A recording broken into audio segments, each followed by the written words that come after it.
You've lived long enough to know when someone's feeding you a script.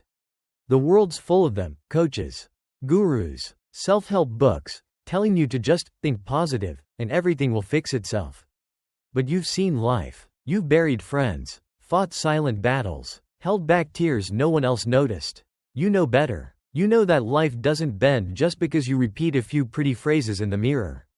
And that's exactly why this isn't going to be another speech about staying happy or forcing a smile when the weight on your chest feels like 1,000 bricks. You deserve more respect than that. The truth is, you've been lied to for most of your life. Not maliciously, maybe, but effectively. You were told that if you just stayed upbeat, avoided negative thoughts, and focused on gratitude, you'd unlock some magical door to a higher life. But no one told you what to do with the days when your bones ached. When the news of a friend's passing knocked the wind out of you. Or when the silent regret of an old mistake came crawling back at 3 a.m., they told you to suppress it. They told you, it's just low vibration, stay positive, and so you tried. God, you tried. But forcing peace is like trying to hold a beach ball underwater. The harder you push it down, the stronger it fights to resurface. That's what's been happening inside you. You might not say it out loud, but you've felt it. The frustration of trying to vibe high when all you wanted was to scream. The guilt of not being spiritual enough when you caught yourself feeling angry, tired, or damn right human. That guilt isn't yours. It was planted in you, sold to you as a path to enlightenment, when in reality, it's what's been shackling your energy all along. You see, the people who sold you that narrative forgot to mention one crucial thing. High vibration isn't the absence of pain. It's not about being immune to anger, grief, or fear. No, it's about how you move through them without letting them define you. Let that sink in. Your vibration doesn't drop because you feel sadness. It only wavers when you let that sadness consume your identity. When you start believing, I am sad, instead of, I am experiencing sadness, there's a world of difference there. And it's that difference which separates a fragile energy field from a permanent, unshakable one. Think of it this way. You've seen storms, maybe even lived through a few hurricanes. On the surface, the winds howl, the rain lashes, chaos unfolds. But deep beneath the ocean, a few miles down, it's calm, silent, unbothered. That depth is your true vibration. The surface waves, those are your emotions. They come, they go. They're not meant to be controlled or denied. They're meant to be observed, understood, and allowed to pass. The mistake was believing you had to live at the surface, battling every wave. What Thoth understood, and what most people have forgotten, is that your power lies beneath. You're not here to perform spirituality. You're not here to manufacture lightness, paste on a smile, and pretend everything is fine. You've earned the right to drop the act. You've earned the right to be raw, to be real, and in that realness, access a vibrational state far more stable than any forced positivity could ever provide. The people who told you to stay in a positive frequency forgot the shadow vibrates too. And it's not your enemy. The shadow, your anger, your grief, your regrets, are not obstacles to your vibration. Denying them is. The lie that's been sold is that you're failing if you're not always feeling good. That if life hasn't become a perfect picture, you're doing something wrong spiritually. And you've probably blamed yourself for it. But I'm here to tell you, it's not your fault. The problem was never you. It was the distortion of what vibration really means. They made you believe vibration is how you appear, how you present yourself to the world. But vibration isn't a performance. It's not loud. It doesn't need to be. True high frequency shows itself in the quiet decisions you make when no one's watching. It's in the moment you choose not to lash out when provoked. When you sit with discomfort instead of running from it. When you feel fear but take the next step anyway. Those aren't moments of weakness. They're moments where your vibration roots itself deeper. But here's the catch. You have to stop thinking of vibration as something you try to maintain. It's not a mood. It's an identity. And identity doesn't waver every time life throws a curveball. Identity is the anchor beneath the storm. This is the foundation of Thoth's forgotten technique. He didn't leave behind a checklist of mantras or a script for perfect living. He left behind a path, a way of being, where you don't chase high energy. You become it, not by force, not by pretending, but by integrating every part of yourself, even the parts you were told to hide. Because here's a secret no one told you. The shadow holds energy too. Denying it doesn't dissolve it. It festers, leaks, and eventually shatters your field when you least expect it. But when you embrace it, when you see it not as a curse but as another instrument in your symphony, your vibration stabilizes. I know you've been told that your energy needs to match what you want to attract. That if you're not vibrating at the right frequency, abundance, peace, love, they'll all stay out of reach. But what if I told you that the real key isn't to match anything? What if it's about becoming so deeply aligned with your own essence that the world has no choice but to adjust to you? That's not law of attraction talk. That's energetic reality. When you stop negotiating your vibration to fit into the world begins to rearrange itself around your true frequency. But this requires a level of honesty that most people aren't ready for.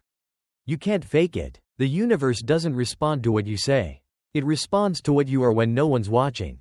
You've probably noticed this. How some people enter a room and shift the atmosphere without saying a word. How others, despite all their positivity and charm, carry a weight that you can feel before they open their mouth. That's vibration. And you, my friend, carry more vibrational power than you've been led to believe. You've spent decades building wisdom, weathering storms, learning through scars. That depth of experience is not a hindrance to your vibration, it's the very foundation of it. You don't need to erase your past to elevate your energy. You need to integrate it. Every mistake, every regret, every victory, every loss, they're not baggage, they're building blocks. The only thing holding you back is the belief that you need to be someone else, someone lighter, someone more positive, to access true power. You don't. You only need to be fully, unapologetically you. This is why Thoth's teachings were hidden. Not because they were complex, but because they demanded an honesty most people weren't ready to face. You can't buy your way into vibrational permanence. You can't affirm your way into it while ignoring the parts of yourself that ache to be seen. You must walk through the shadow with presence. And when you do, something incredible happens. Your energy stops being fragile. It stops shattering at every small trigger.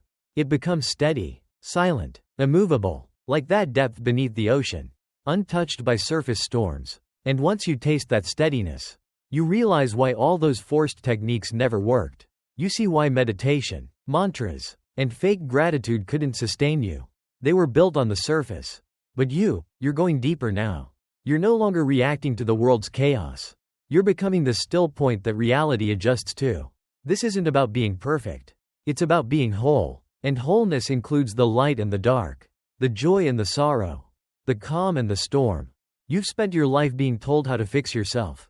But you were never broken. You were fragmented. And now, piece by piece, you're pulling yourself back into alignment. Not for applause, not for approval, but because you're ready to finally live from your own center. That's what vibrational permanence is. Not a feeling, not a mood, an identity, one you've had all along. You've probably noticed something about the world that few people dare to say aloud. No matter how much you try to fix your life on the outside, switching jobs, moving towns, cutting ties with toxic people, somehow, you find yourself facing the same battles again and again. The faces might change, the addresses might change, but the patterns remain. It's as if life has this strange way of looping until you finally figure out that the real switch isn't out there. It's in here. And here's the part most folks never told you. Reality is not reacting to your actions. It's reflecting your vibration. Every moment, every encounter, every challenge is just a mirror. But it's not reflecting what you wish you were.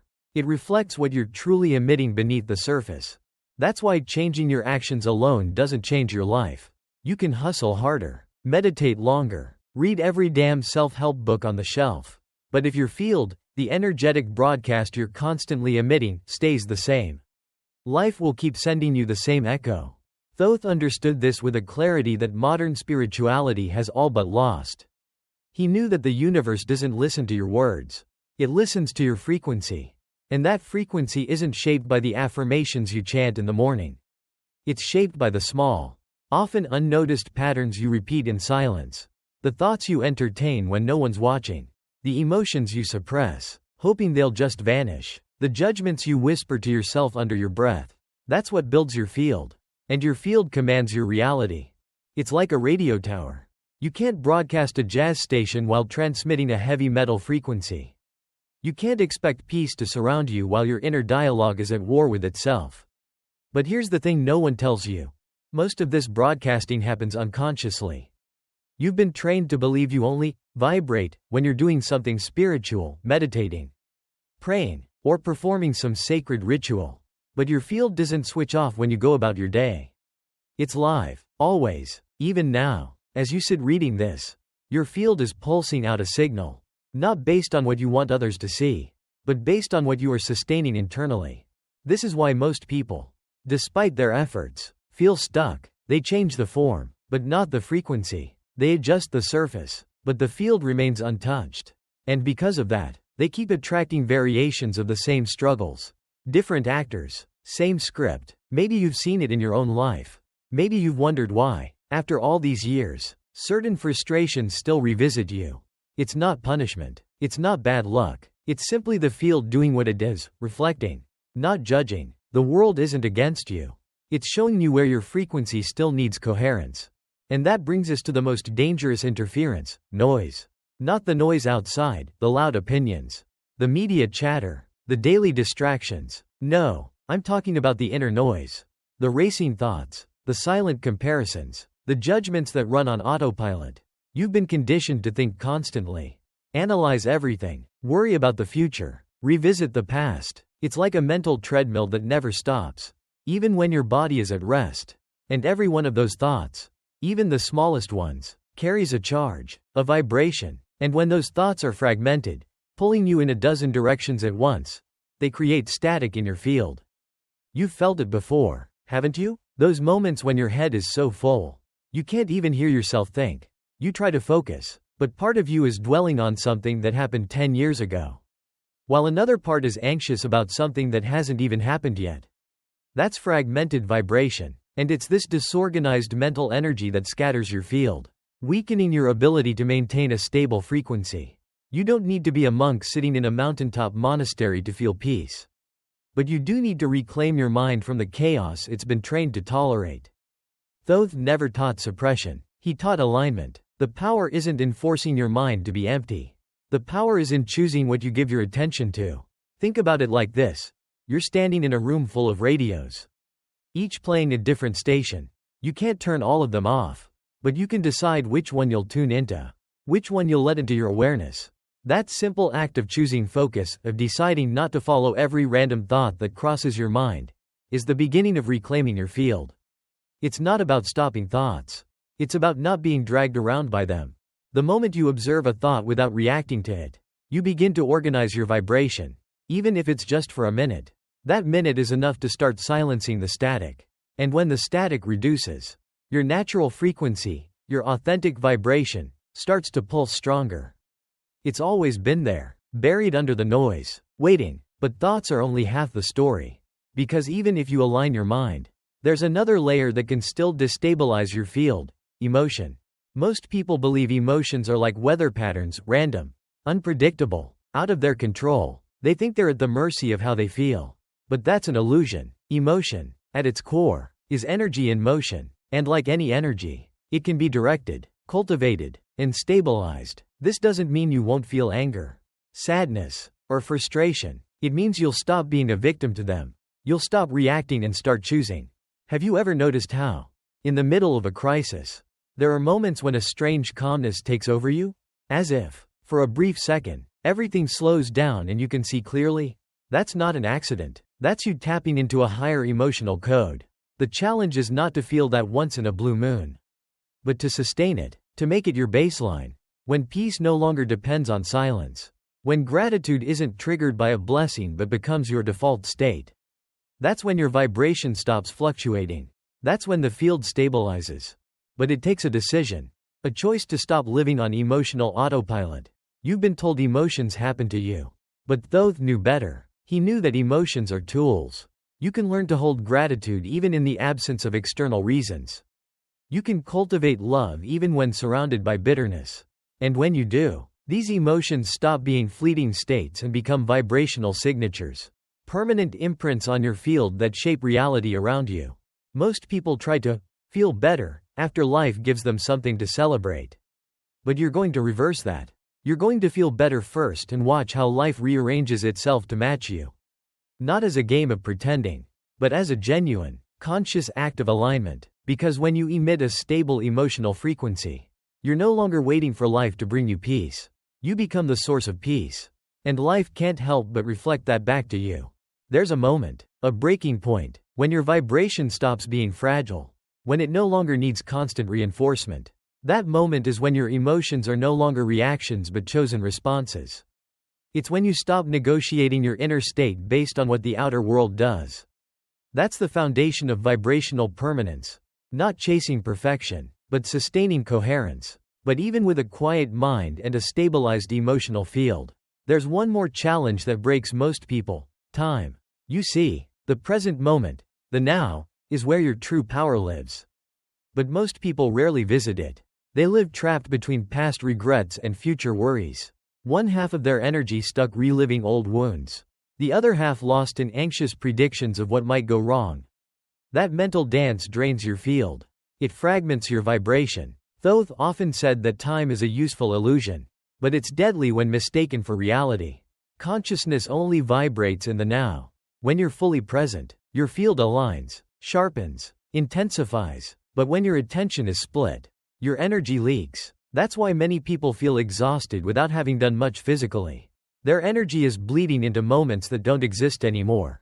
But presence isn't a mystical state reserved for monks. It's a practice. It begins with small, deliberate choices. The next time you're walking, actually walk. Feel your steps. The next time you're eating, just eat. Taste it. The next time you're with someone, truly listen. Not half listening while thinking of a reply, but being there, fully. These small acts of presence reorganize your field more than hours of forced meditation. Because when you're present, you're powerful. And when you're powerful, your field starts bending reality around you. You become the origin point, not a reactive observer. You've spent enough years chasing peace and external achievements. It's time to realize peace is a field you broadcast, not a prize you're given. And when you do, when you sustain that vibration even for a few minutes, you'll feel it. The world shifts, not in grand fireworks, but in subtle alignments. Conversations change, opportunities align, obstacles soften. That's not magic. That's energetic coherence. You've got the wisdom, the scars, and the depth that life carved into you. Now it's time to reclaim your field. No more adjusting to the world. It's time the world adjusts to you. Now that you understand your vibration isn't built by words or forced smiles, but by the silent energy you carry in every breath, you're ready for the most overlooked truth of all. The moment you begin to stabilize your field, life will test you, not because the universe is cruel, not because you're doing something wrong, but because it wants to see if you're ready to hold this frequency when it matters most. You see, it's easy to feel aligned when the house is quiet, when your body feels strong, when people treat you kindly. But the real work starts when old patterns come knocking. And they will. You'll notice it soon. The same situations you thought you'd outgrown will resurface. That person who always made you doubt yourself will reappear. Maybe through a phone call. Maybe in a chance encounter. Old habits you thought were buried will whisper to you again. Heavy emotions will rise, seemingly out of nowhere, as if the universe is asking you one simple question. Are you ready to sustain who you've chosen to become? This is the turning point where most people fall back into their old programming. They think, why am I feeling this again? I must be failing. But that's not failure. That's friction. And friction is how you stabilize energy. Imagine forging steel. It's not the gentle breeze that strengthens it, it's the heat. The hammering. The repeated strikes that solidify its structure. Your vibration works the same way. The tests are not setbacks, they're the forging process. They're giving you the exact resistance needed to make your frequency unshakable. But you must resist the urge to interpret them as signs that you're off track. The old mind will try to deceive you. It will scream, "See, nothing's changed." But you must understand, these tests are not proof of failure. They're confirmation that you're moving beyond the surface. They appear because you're shining a light where you once lived in the dark. Most people don't sustain their vibration because they expect the world to change first. But Thoth's wisdom flips this upside down. It's not about waiting for life to give you a reason to stay aligned. It's about staying aligned so life has no choice but to adjust. And here's where a lot of folks misunderstand this journey. They think sustaining vibration means living in a bubble, avoiding anything that could disrupt their peace. But peace isn't the absence of chaos. It's the ability to stand in chaos and remain undisturbed. You've weathered storms in your life. You know what it's like to be in the middle of a mess and still function. This quiet strength is what vibrational permanence is built on. But how do you hold that frequency when life presses against you? The answer isn't in more effort. It's in coherence. Coherence between what you think, feel, say, and do. Most people live fragmented lives. They say one thing, think another, feel something entirely different, and act in a way that doesn't match any of them. That fragmentation leaks energy. It weakens your field. But when your thoughts, emotions, words, and actions align, even if life shakes around you, your vibration remains whole. This is where vibrational honesty becomes your strongest ally. You can't fake coherence. The universe isn't listening to your declarations. It's reading your energetic blueprint. Every time you say you want peace but engage in arguments that drain you, the field picks up on the incoherence. Every time you claim to believe in abundance but carry silent resentment toward others' success, the field registers the discord. And every time you post a quote about love but judge yourself silently, the field responds, not by punishing you, but by mirroring that inner division back into your reality. This is why many people feel like life keeps throwing the same lessons at them. It's not because they're cursed or unlucky. It's because their field is fragmented.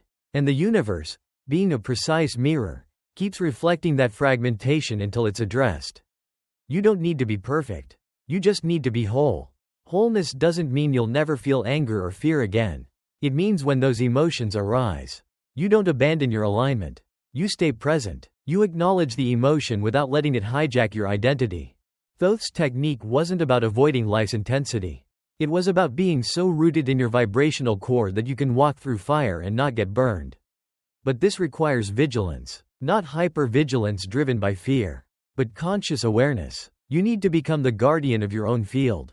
Every thought you entertain, every emotion you sustain, every word you speak, and every action you take must pass through one simple filter. Does this align with the vibration I've chosen to live in? This filter isn't meant to restrict you, it's meant to liberate you. It frees you from autopilot reactions. It allows you to respond to life instead of being a puppet to circumstances.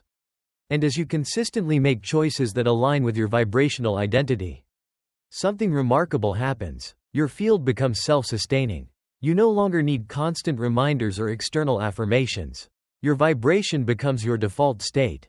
And when that happens, life begins to mirror back a reality that feels so aligned, so in sync, that the old struggles start to dissolve, not because you ran from them, but because they can no longer find resonance in your field. But here's the subtle part. This shift doesn't announce itself with fireworks. It happens in small, quiet victories. You'll notice conversations that used to trigger you now pass by without a spike in your heart rate. You'll catch yourself smiling in situations where you would have once felt frustration. You'll feel a groundedness that doesn't rely on circumstances being perfect. That's the silent power of vibrational permanence. It doesn't need to shout. It just is. But you must stay alert to the final enemy, negotiation. This is where many fall back. They begin to negotiate their vibration to make others comfortable. They dim their light to avoid standing out. They lower their frequency to fit into old spaces. But every time you negotiate your vibration, you signal to the field that your frequency is conditional. And the universe responds accordingly. The field only stabilizes when you refuse to compromise who you are becoming. Even when it feels lonely. Even when it challenges old relationships. Even when it forces you to outgrow spaces you once found safe. Vibrational permanence isn't about proving anything to anyone. It's not about appearing enlightened. It's about a quiet, steady refusal to abandon your alignment for the sake of temporary comfort. And the moment you make that choice, truly make it, the universe starts reorganizing everything around you. People who no longer resonate with your field will drift away.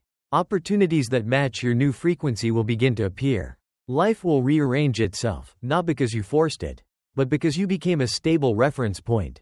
A transmitter of coherence in a world addicted to noise. This is the legacy Thoth left behind.